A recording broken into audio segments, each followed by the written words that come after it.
1.7 கோடி ஹெக்டேர் தான் இந்தியாவிலே இருக்குது. அது குறிப்பாக 12 லட்சம் ஹெக்டேர் தான் இங்கே தமிழ்நாட்டில் இருக்குது. இப்போ அதில் 12 லட்சம் ஹெக்டேர் இருக்குதா மேய்ச்சல் நிலமா? அவங்க சொல்கிற கணக்கில் இருக்குது. இல்லை 50-60 விழுக்காடு ஆக்கிரமிக்கப்பட்டு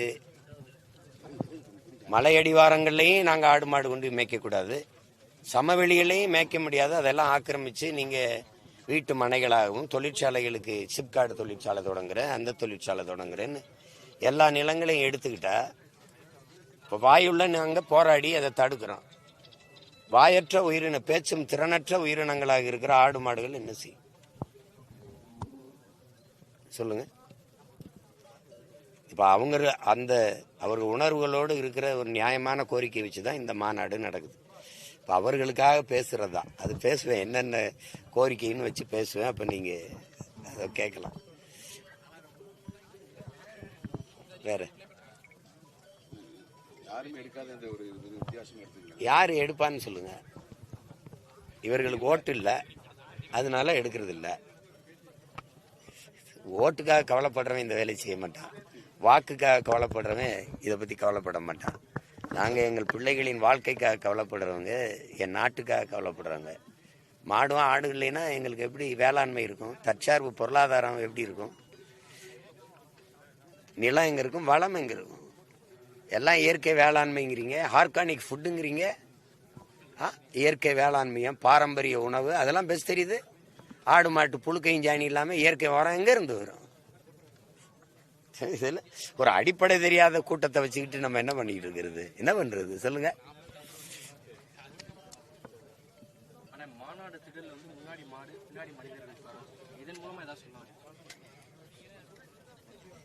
ஒன்றும் இல்லை, மேய போகும்போது அவன் தான் முன்னாடி போவான், நாங்கள் பின்னாடி போவோம். அதனால பால் கறக்கும்போது அவன் தானே முன்னாடி நிற்கிறான், நாங்கள் பின்னாடி நிற்கிறோம். அதனால கொஞ்ச நாள் பின்னாடி இருங்க, கொஞ்சம் நேரம்னு வச்சிருக்கேன். ஜல்லிக்கட்டு நீங்க தான் ஃபர்ஸ்ட் பேசுனீங்க, அதே மாதிரி இந்த ப்ராப்ளம் மக்கள்கிட்ட போய் சேரும்னு நினைக்கிறீங்களா? இல்லை, நான் மக்களுக்கு போய் சேர்க்கணும்னு தான் பாடுபடுறேன். முதல்ல எங்கள் மக்களுக்கு ஒரு விழிப்புணர்வு தேவைப்படுது. அது எந்த ஒரு இதுலேயுமே விடுதலையின் முதல் படியே விழிப்புணர்வுங்கிறாரு எங்கள் தலைவர். எங்கள் மக்களுக்குள்ள ஒரு அச்சம் இருக்குது. இதை சட்டம் போட்டாங்க, நம்ம என்ன செய்யறது அப்படின்னு. நாங்கள் சட்டைக்கு தான், உடலுக்கு தான் சட்டை, சட்டைக்கு உடல் இல்லைங்கிற கோட்பாடு கொண்டவர்கள் நாங்கள். மக்களின் நலனுக்கு தான் சட்டமும் திட்டமும். நீங்கள் மலைகளுக்குள்ள மலங்காடுகளுக்குள்ள நாங்கள் ஆடு மாடு மேய்க்கக்கூடாதுன்னா என்னையிலிருந்துன்னு சொல்லுங்கள். 21 இருந்தால் அந்த கடுஞ்சட்டத்தை கொண்டாடுறீங்க. அப்போ நாங்கள் என்னன்னு கேட்குறோம்னா, எத்தனை ஆயிரம் ஆண்டுகளாக நாங்கள் இந்த வனத்தோடு ஒட்டி எங்கள் வாழ்க்கை இருக்குது. முதலாக நாங்கள் எங்கே ஆடு மாடுகளை மேய்ச்சோம்? காடு சார்ந்த இடத்துலையும். காடு சார்ந்த இடத்துல நீ இப்போ கால் வைக்கக்கூடாது நீ சட்டம் போட்டா, இந்த சட்டத்தை நான் கால் செருப்பால் அடிக்கணுமா அடிக்கக்கூடாது சொல்லுங்கள்? நீங்கள் சொல்லுங்கள், என்ன நீ பண்ணிக்கிட்டு இருக்க? அதான் அறிவுறுந்த செயலாக இருக்கா? அங்கே ஆடு மாடு மேய்கிறதுனால அருவி அப்படி உருவாகிறது, அப்படி நீர் வரத்து உருவாகிறது குறைஞ்சி வரும். அவ்வளோ பாதுகாப்பாக நதியை வச்சிருக்கிறீங்க சொல்லுங்க? இந்த ஆடு மாடு தண்ணி குடிக்கிறதுக்கு ஆறில் தண்ணி இருக்கா? நொய்யல்னு ஒரு ஆறு மாடு குடிக்க முடியுமா? சாக்கடை கழிவையும் சாய கழிவையும் கொட்டி ஆறை மட்டும் கொலை பண்ணிட்டேன். இந்த வைகை நீர் ஓடுற ஆடுறா, சாக்கடை கழிவு ஓடுற காவாயாது. ஆறை பாதுகாக்கிற லட்சணம் அது. அருவியை பற்றி கவலைப்படுறவங்க. வன விலங்குகள் பாதுகாப்பற்று போயிரும்னா பல 100 டன் எடையுள்ள வெடிமருந்துகளை வச்சு கல்குவாரிகளை தகர்த்து நொறுக்கிறீங்கள. அப்போலாம் அந்த வன விலங்குகளை பற்றி கவலைப்படாத நீங்கள். நியூட்ரின் ஆய்வை தேனி அந்த மேற்கு தொடர்ச்சி மலையில செய்ய போற நீங்க 50,000 டன் எடையுள்ள வெடிமருந்தை வச்சு தகர்ப்போம்ங்கிறீங்க. அப்போலாம் வனவிலங்குகளின் வாழ்க்கை பற்றி பாதுகாப்பை பற்றி கவலைப்படாத நீங்கள். ஆடு மாடும் போய் அந்த புள்ளை பூண்டை மேயறதுல மழை கட்டுறதா? வனம் பாதுகாப்பு சிதைஞ்சிருது. வனவிலங்குகள் இன்னைக்கு நேத்தா இந்த வனவிலங்குகளுக்கு இந்த ஆடு மாடுகளுக்கும் தொடர்பு எத்தனை ஆண்டுகள்? எங்க அப்பா வாழ்நாள் முழுக்க நம்மால் ஒரு கத்தி சத்தான். அந்த உயிர் சங்கிலி உணர்வு தொடர்பு, அந்த உணவு, அந்த சங்கிலி அறுத்துறாத அப்படின்னு. புலி மாட்டை அடிக்கும், ஆட்டை அடிக்கும், திங்கும். அதுதானே அதெல்லாம் தெரிஞ்சுதானே நாங்கள் எங்கள் ஆயர்களும் பற்றிக்கிட்டு போகிறாங்க. அதில் 2 மாடை திங்குது, ஆடை திங்குது. அதுக்குன்னு சேர்த்து தான் நாங்கள் வளர்க்குறோம். இன்னைக்கு நேத்தா நடக்குது.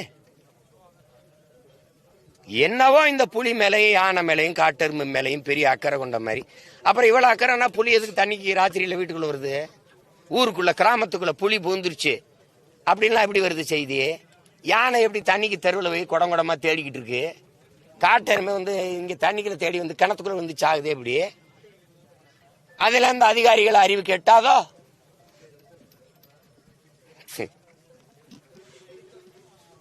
எல்லாம் எல்லாத்தையும் நொறுக்கி எறிகிற காலம் ஒன்று வருது பாருங்க. இது சும்மா ஒரு பைத்தியக்கார கூட்டம் உட்காந்துக்கிட்டு என்ன தேதி செய்யறது? ஏதோ இன்னைக்கு நேற்று நாங்கள் ஆடு மாடுகளை நாங்களே உருவாக்கி வளர்த்து மேய்க்கிற மாதிரி. ஆதியில நாங்க செஞ்ச வேலையே அதுதான். முதல்ல வேளாண்மை செய்யல, முதல்ல செஞ்சதா ஆடு மாடு வளர்க்கறது தான். அதுக்கப்புறம் பல ஆயிரம் ஆண்டுகள் கழிச்சு கீழே இறங்கி வந்து மருத நிலத்துல வந்து நமக்கான உணவுப் பொருளை ஏண்டா நம்மளே விளைவிக்க கூடாதுன்னு விளைய வைக்க ஆரம்பிச்சான். அந்த விளைய வைக்கிறதுக்கு அவன் தான் உயிரா துணையா இருந்தான். அது தெரியாம ஏதோ பைத்தியக்காரங்க போயிட்டு இருப்பாங்க. இது எங்களுடைய பிறவி கடமை. எங்க ஆத்தா ஒரு வருஷம் பால் கொடுத்தா, அதுக்கப்புறம் இது வரைக்கும் அந்த ஆத்தா தான் பால் கொடுத்துருக்கா. அந்த விசுவாசத்துக்காக பேசணும்னு வந்திருக்கேன். நன்றி.